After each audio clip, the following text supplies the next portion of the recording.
నిరంతరం గ్రామంలో ఉన్న సమస్యల గురించి పోరాడిన వ్యక్తి, అతను నమ్ముకున్న సిద్ధాంతం కోసం నిలబడిన వ్యక్తి, అహర్నిశలు ప్రజలకు అందుబాటులో ఉన్న వ్యక్తి, అధికారంలో ఏ పార్టీ ఉన్నా వాళ్ళ సమస్యలు పరిష్కరించేదానికి పోరాడిన వ్యక్తి.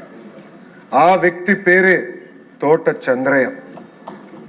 2000 అధ్యక్ష మీరు చూస్తే 2022లో జనవరి 12న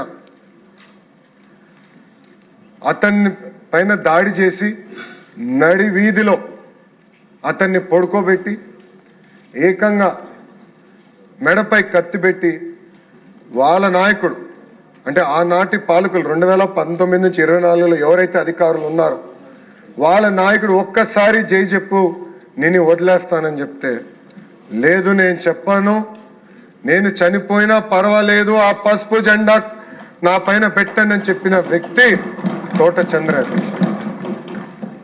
ఆనాడు జై చంద్రబాబు నాయుడు జై తెలుగుదేశం అన్నందుకు అతి కిరాతకంగా చంపేశారు అధ్యక్ష. విజువల్స్ ఆంధ్ర రాష్ట్రంలో కాదు భారతదేశంలో ప్రతి భారతీయుడు కూడా చూశారు అధ్యక్ష. ఆ వీడియో రికార్డు కూడా ఉంది అధ్యక్ష.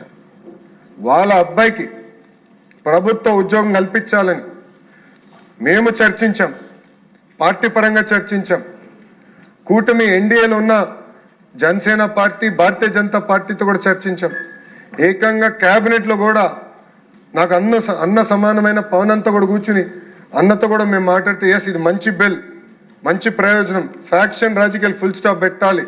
అది పెట్టాలంటే ఎవరైతే చనిపోయారో ఆ కుటుంబంలో ఒకరికి ప్రభుత్వ ఉద్యోగం కల్పిస్తే అప్పుడు భయపడతారు మన జోలికి వచ్చేదానికి, ఎవరి జోలికి వెళ్ళేదానికి.